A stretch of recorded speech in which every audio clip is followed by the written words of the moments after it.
Hello students, कैसे हैं आप। आज मैं आपके सामने लेकर के आया हूँ हाई स्कूल का पेपर। और ये जो आपका जो सेट है वो है HL। ठीक है, थंबनेल में आपने देख लिया होगा जो संकेतांक जो इसका पेपर का जो कोड नंबर है वो HL है। तो HL वाले पेपर का मैं आंसर लेकर के आपके सामने उपस्थित हूँ। पार्ट ए में क्वेश्चन नंबर 1 2 3 आपका एक पैसेज दिया है, उसके नीचे क्वेश्चन दिया हुआ है। पैसेज देख लेते हैं। लिखा हुआ है इसमें what surrounded the temple which was held in a green park. ठीक ना। तो लिखा है we went to see an exhibition in the we saw temple surrounded by thick mango tree. तो क्या हो जाएगा आंसर इसका। फर्स्ट का आंसर आपका हो जाएगा डी। आंसर क्या हो जाएगा थिक मैंगो ट्री। चलिए आगे बढ़ते हैं इसमें। दूसरा है all was green and peaceful, all was bright and gay. What does it mean, suggest. Noisy atmosphere, sensational atmosphere, cozy और अनहेल्दी। तो इसमें हो जाएगा ये आपका बी या सी में से एक होना चाहिए था यहाँ पे। तो ये आपका हो जाएगा, ये सेंसेशनल ही हो जाएगा आपका।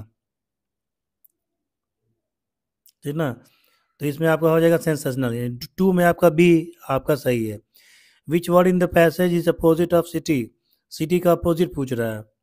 तो सिटी का जो अपोजिट होगा वो आपका क्या हो जाएगा, कंट्री हो जाएगा, एग्जीबिशन हो जाएगा, एटमॉस्फेयर हो जाएगा, अर्बन हो जाएगा। सिटी मतलब शहर होता है, तो शहर का उल्टा तो गांव होना चाहिए था इसका मतलब। तो सिटी का अपोजिट इसमें हो जाएगा आपका अर्बन। सिटी का अपोजिट इसमें पूछ रहा है।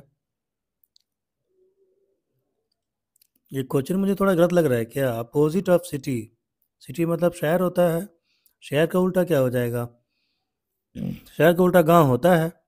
अर्बन मतलब तो आपका शहर होता ही, एटमॉस्फियर एग्जीबिशन तो होगा नहीं। कंट्री हो सकता है यहाँ पे, 3 का ए कंट्री मान लीजिए। अगर सिनोनिम होगा तो आपका अर्बन होगा। ठीक ना। अब आगे बढ़ते हैं। अगला क्वेश्चन नंबर आपका 4 है। लिखा है Priya had finished her lunch before the bell. अब ये क्वेश्चन आपका ग्रामर से है। जो 20 आप ऑब्जेक्टिव पूछता है ना, उसमें सब मिला करके पूछता है। ग्रामर से भी रहेगा, प्रोज से भी रहेगा, सप्लीमेंट्री से भी रहेगा और पोइम से भी रहेगा। तो कह रहे Priya had finished her lunch before the bell. अब यहाँ पे हैड फिनिश लिखा हुआ है तो उधर आपका पास्ट इंडेफिनिट आना चाहिए। ठीक ना। आप यहाँ देखिए कि यहाँ हैड फिनिश्ड है, ये पास्ट परफेक्ट टेंस है आपका। तो जब हैड फिनिश्ड इधर रहेगा तो इधर आपका पास्ट इंडेफिनिट होना चाहिए। तो उस हिसाब से हो जाएगा आपका रैंक। यहाँ पे होना चाहिए 4 का डी आंसर सही होगा। तीसरा है people who watch and listen to speech are called. जो लोग देखते और सुनते हैं स्पीच को, उसे क्या कहते हैं, ऑडियंस कहते हैं उसको। पांचवा का आंसर क्या हो जाएगा यहाँ पे, पांचवा के यहाँ पे आंसर हो जाएगा आपका डी ऑडियंस। छठवां है, छठवां को देख लेते हैं। छठवां आपका रीअरेंज वाला है। This is the place where I was born. Where was I born, the place is where I was born. नहीं, ए वाला आपका सही आंसर है। This is the place where I was born. 6 का आपका ए सही है। ठीक है। सातवां देख लेते हैं यहाँ पे। सातवां में क्या कह रहा है, which was the following word is miss spelled. किसकी स्पेलिंग मिस स्पेल यानी गलत स्पेलिंग इसमें है। तो एक्सेसरी, एक्सेसरी की स्पेलिंग सही है, एक्सेसिबल सही है, एक्सेसरीज, एक्सेसराइज और एक्सेसन। तो ये मेरे ख्याल से ये ए वाला आपका गलत स्पेलिंग है। ठीक है, इसको आप भी कंफर्म कर लीजिएगा, एक्सेसन। ठीक ना, एक्सेस। सातवां का ए हो जाएगा। आठवां देख लेते हैं। लिखा है अंकित इज वरीड हिज फेल्योर। तो वरीड के साथ हो जाएगा आपका अबाउट हो जाएगा, वरीड अबाउट। ठीक ना। वो अपने सफलता को लेकर के, अपने असफलता को लेकर के चिंतित है, अबाउट हो जाएगा। ठीक ना। तो अगला आपका क्वेश्चन नंबर 9 है। इसमें एक पैसेज दिया हुआ है। ठीक है, आप ही के बुक से पैसेज रहेगा ये लेंचो के चैप्टर से पैसेज दिया हुआ है। लिखा the postman show to his boss. Postman ने अपने बॉस को क्या दिखाया, तो लेटर दिखाया। तो इसमें आपका क्या हो जाएगा, डी। 9 का डी आंसर हो जाएगा। अब आगे बढ़ते हैं। दिखा द पोस्ट मास्टर वॉज। तो पोस्ट मास्टर क्या था इसमें, तो देखिए यहाँ ध्यान से आपको देखना पड़ेगा। लगा एन एमिएबल फेलो, एक मृदुभाषी था यानी हंस के बात करने वाला था। ठीक ना। अच्छा चलिए कोई बात नहीं, अब देखते हैं आइए क्वेश्चन नंबर 11 आते हैं। लिखा है banking was Indeed profitable. Baking was Indeed profitable, तो यहाँ आपका प्रोफेशन है, ठीक है। यहाँ क्या होना चाहिए आपका, यहाँ होना चाहिए आपका प्रोफेशन, ठीक ना, ये प्रोफेशन। अब ये क्वेश्चन कहाँ से दिया हुआ है, तो ये क्वेश्चन आपका दिया हुआ है ये बेकर्स फ्रॉम गोवा वाला, ग्लिम्स ऑफ इंडिया में जो पहला पार्ट है उसे दिया हुआ है। Bodhidharma a Buddhist cut his eyelid because, उन्होंने अपना आईलिड क्यों काटा था, पलकें क्यों काटी थी, इसका सी आंसर हो जाएगा, ठीक है। He felt sleepy during his meditation, ठीक ना। आते हैं नंबर 13 पे। For the first 24 hours miscible was neither hostile nor friendly, ठीक है, ये फ्रेंडली आपका हो जाएगा, बी ऑप्शन सही होगा। और 14 वाला क्या है आपका, पोइम है 4 लाइन, उसके बाद से उसमें क्वेश्चन है, how does the fog came, the fog comes on little cat feet, it sits looking over harbour, ये लाइक ए लिटिल कैट, इसका ए आपका सही हो जाएगा, लाइक ए लिटिल कैट। 14 का आपके सही हो गया। अब आइए आगे बढ़ जाते हैं, आइए नंबर 15 पे आ जाते हैं। लिखा है what does it refer to in the poem, तो इट किसको रेफर कर रहा है, तो इट रेफर कर रहा है फॉग को, तो 15 का यहाँ पे सी आंसर हो जाएगा। 16 आ जाते हैं। What was ट्रिकीज only fault, tricky की एकमात्र गलती क्या थी, तो ग्रीड, लालच था। ट्रिकी लालची था, बहुत ज्यादा खाना खा लेता था, मना नहीं कर पाता था खाने को।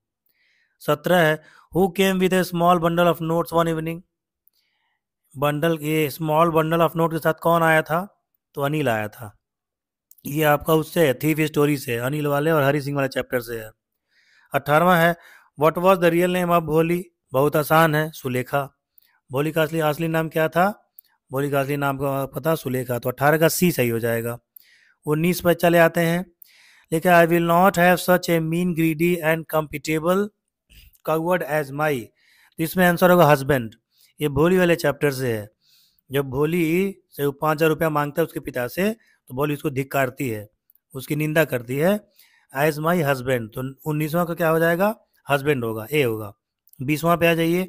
We establish a model library in their capital city of Marpolis, इसमें क्या हो जाएगा आपका, मारपोलिस हो जाएगा। ये कहाँ से है, तो book that save the earth वाले से ये क्वेश्चन दिया हुआ है, ठीक ना। अब हम लोग आएंगे ग्रामर वाले सेक्शन पे। ग्रामर क्या कह रहा है, इसमें आपका दिया है rewrite the following sentence by changing into indirect speech. Sheila said to Rohit do you want to continue your studies, तो इसका हो जाएगा Sheila asked Rohit, Sheila asked Rohit if he wanted to continue his studies. Past indefinite में है तो उसका पास्ट इंडेफिनिट में ये नहीं, प्रेजेंट इंडेफिनिट में है तो पास्ट इंडेफिनिट में इसका चेंज हो जाएगा, और इफ कंजंक्शन लग जाएगा। दूसरा है will you not attend the class, इसका पूछ रहा है आपका पैसिव, तो प्रश्नवाचक का पैसिव प्रश्नवाचक में ही बनता है, तो इसका हो जाएगा will you not attend the class का हो जाएगा will the class be not attended by you. C वाला आपका पंक्चुएशन है, तो पंक्चुएशन में आपका क्या हो जाएगा, ये टी कैपिटल हो जाएगा, बॉय का बी कैपिटल हो जाएगा, द बॉय सेड, उसके बाद कॉमा, इन्वर्टेड कॉमा हो जाएगा, सर मे आई कम, तो एस जो है कैपिटल हो जाएगा, आई कैपिटल हो जाएगा, और कम के बाद फुल स्टॉप लगाए से इन्वर्टेड कॉमा बंद हो जाएगा, ठीक ना। अगला आपका है ट्रांसलेशन है। मनीष अपने पिता का इकलौता बेटा है, Manish is the only son of his father. वह एक दिन अपने घर से बाहर गया, one day he went out of his house. उसके बाद क्या है, उसने अपने पिता की आज्ञा नहीं ली, he did not take permission of his father. 3 घंटे बाद जब वह घर लौटा, when he return after 3 hours, उसके पिताजी उससे काफ़ी नाराज हुए, कॉमा लगा दीजिएगा। When he return after 3 hours के बाद कॉमा लगेगा। His father became very angry with him, ठीक है, वेरी एंग्री विद हिम, ठीक है। तो ये आपका मैंने 20 क्वेश्चन ऑब्जेक्टिव को बता दिया और ग्रामर के मैंने आपको बता दिया, बाकी तो सब आपके नैरेटिव क्वेश्चन है, उसमें बताने लायक नहीं है। तो मिलते हैं आपसे अगले वीडियो में, तब तक के लिए जय हिंद जय भारत। तो इसको आप खूब शेयर करिएगा, दबा के इसको आप शेयर करिए, और इसको कमेंट भी करिएगा कि आप कहाँ से, किस शहर से मेरा वीडियो देख रहे हैं, आप इसमें कमेंट भी करिएगा, ठीक है। चलिए मिलते हैं आपसे, जय हिंद जय भारत।